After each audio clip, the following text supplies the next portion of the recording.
Hello my dear students, आज के अखंड ज्योति ऑनलाइन क्लासेज में आपका स्वागत है। आज हम लोग पढ़ेंगे हिंदी में अध्याय नंबर 2 यानी कि लेसन नंबर 2, जिसमें लेसन का नाम है भीख। देखिए तभी लेसन में हम लोग पढ़ते हैं। एक गांव में एक लड़का रहता था। उसकी उम्र 11 साल थी। किसकी उम्र? उस लड़के की उम्र 11 साल थी। 11 साल की उम्र में ही उसके पिता की बस दुर्घटना में मौत हो गई। यानी कि वो जो लड़का होता है 11 साल की उम्र में ही, यानी कि जब वो 11 साल का था तभी उसके पिता की बस दुर्घटना में मौत हो गई। दुर्घटना यानी कि जो दुखद घटनाएं होती हैं। इस कारण उसका स्कूल जाना बंद हो गया। किसका स्कूल जाना बंद हो गया? उस लड़के की। किस कारण? उसके पिता के मृत्यु के कारण। पिता की मृत्यु के बाद घर की आर्थिक स्थिति भी उसके आगे पढ़ने के लिए अच्छी नहीं रही।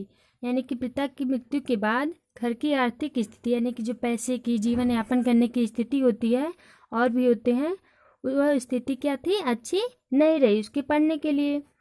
उस लड़के की माँ ही घर घर जाकर बर्तन, झाड़ू, पोंछा आदि करके अपने घर का खर्चा चलाती थी। यानी कि उस लड़के की जो माँ थी वो घर घर जाके बर्तन, झाड़ू, पोंछा आदि करती थी। तो ये सब करने से वो उसको जो भी पैसे मिलते थे उसी से अपना घर का खर्चा चलाती थी। उसके पिता की मृत्यु के 4 वर्ष बीत चुके थे। किसके पिता के? उस लड़के के पिता की मृत्यु के 4 वर्ष बीत चुके थे। अब उस लड़के की उम्र 15 वर्ष हो गई थी। यानी कि जब उसके पिता का देहांत होता है, यानी कि मृत्यु जब होती है तो 11 साल का होता है ना, और 4 साल उसके पिता की मृत्यु बीत चुके हैं। तो 11 4 कितना हुआ? 15 साल। तो अब उस लड़के की उम्र कितना है? 15 वर्ष हो गई है। अब उसकी माँ की तबीयत भी खराब रहने लगी थी। यानी कि जो उसकी माँ थी उनका भी स्वास्थ्य खराब रहने लगा था। माँ के इलाज के लिए वह लड़का किसी काम की तलाश में इधर उधर घूमता रहता था। यानी कि जब उसकी माँ की तबीयत खराब होने लगा, उनका स्वास्थ्य जब खराब रहने लगा, तब माँ के इलाज के लिए वह लड़का क्या करता था? किसी काम के लिए इधर उधर किसी काम की तलाश में यानी कि खोज में घूमता रहता था। लेकिन कोई भी उसे काम नहीं देता था। लेकिन उसे कोई भी काम नहीं देता था। किसे नहीं देता था? उस लड़के को।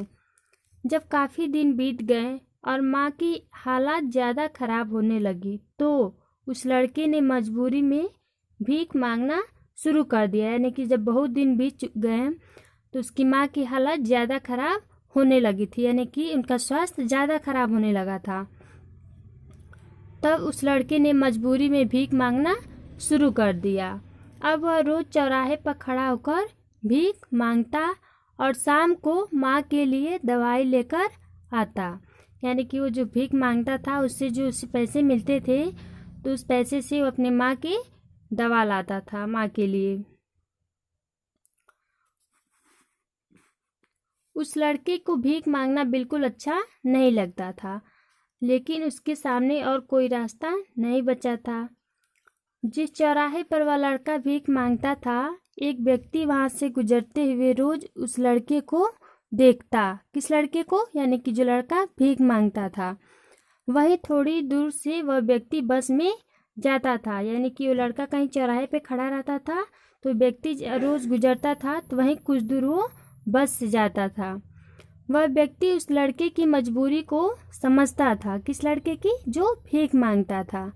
एक दिन जब उस व्यक्ति से रहा नहीं गया तो वह उस लड़के के पास गया और उससे भीख वाले 4 रुपये को मांगा।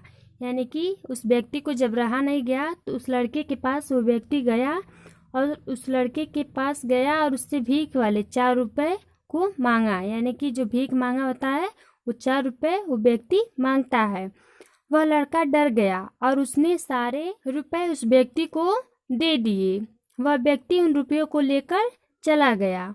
उस लड़के को लगा कि वह व्यक्ति अब वापस नहीं आएगा। यानी कि फिर से दोबारा लौटकर नहीं आएगा। थोड़ी देर बाद वह व्यक्ति वापस आया। यानी कि जो व्यक्ति उसका पैसा ले गया होता है थोड़ी देर बाद वापस आता है। उस व्यक्ति के हाथों में खिलौने थे। उसने वे खिलौने उस लड़के को देते हुए कहा, अब तुम भीख की जगह इन खिलौनों को बेचना। यानी कि वो व्यक्ति जाता है पैसा लेकर तो क्या खरीद कर लाता है? खिलौने। और जो वो व्यक्ति वापस लौट कर आता है तो वह बच्चे को क्या करता है? खिलौने देता है और वो क्या कहता है कि अब तुम भीख की जगह खिलौनों को बेचना। इससे जो फायदा होगा उनसे और खिलौने खरीदना फिर बेचना। यानी कि व्यक्ति कहता है ये लोग खिलौने बेचो भीख की जगह और इससे जो फायदा होगा उनसे और खिलौने खरीदना फिर बेचना। यानी कि जब कोई वस्तु हम खरीदते हैं उसको बेचते हैं तो खरीदने से अधिक उसमें लाभ होता है कि ना। जैसे अगर हम कोई वस्तु खरीदते हैं 4 रुपये का, अगर बेचते हैं 5 रुपये तो उससे 1 रुपये का लाभ हुआ ना। तो वैसे अगर हम 4 सामान खरीद रहे हैं 4 रुपये का तो उसमें अगर 1 रुपये जोड़ दिया जाए तो होगा ना अधिक। तो वही है, जब वो खिलौना बच्चा बेचेगा तो उससे ज़्यादा कुछ पैसा मिलेगा कि नहीं? तो मिलेगा। तो वही जब वो उससे अधिक और खिलौने खरीदेगा तो वही है, इससे जो फायदा होगा उनसे और खिलौने खरीदना फिर बेचना। अब यह लड़का भीख मांगने की जगह नए खिलौने खरीदता और यात्रियों को बेचता। यानी कि वो लड़का जो रहता है और भीख की जगह क्या करता है? नए खिलौने खरीदता और यात्रियों को बेचता। यात्री यानी कि यात्रा करने वाले जो लोग होते हैं। इससे उसकी माँ के इलाज के लिए रुपयों का इंतजाम हो गया। किससे? यानी कि जब खिलौने बेचता था तो उससे कुछ उसमें लाभ भी मिलते थे ना। फिर जितना होता था उससे और खिलौने खरीदता था तो और अधिक खिलौने होते थे, फिर उसको बेचता था तो ऐसे अधिक लाभ भी हुआ। तो इस तरह से वो अपने माँ के इलाज के लिए पैसे इकट्ठा कर लेता है, रुपयों का इंतजाम कर लेता है। अब वह समझ गया था कि भीख मांगना एक अपराध के समान है। यानी कि वो लड़का समझ गया था कि भीख मांगना एक अपराध यानी कि गुनाह है, गुनाह के समान है। इसलिए उसने कभी भीख न मांगने का फैसला किया। किसने फैसला किया? उस लड़के ने, कि हम आज के बाद से कभी भीख नहीं मांगेंगे। बस आज के लिए इतना ही। और इस कहानी को आप लोग ध्यान से पढ़ेंगे, सुनेंगे, समझेंगे ताकि हम लोग को ये कहानी आप लोग को अच्छे से पूरा याद हो जाए।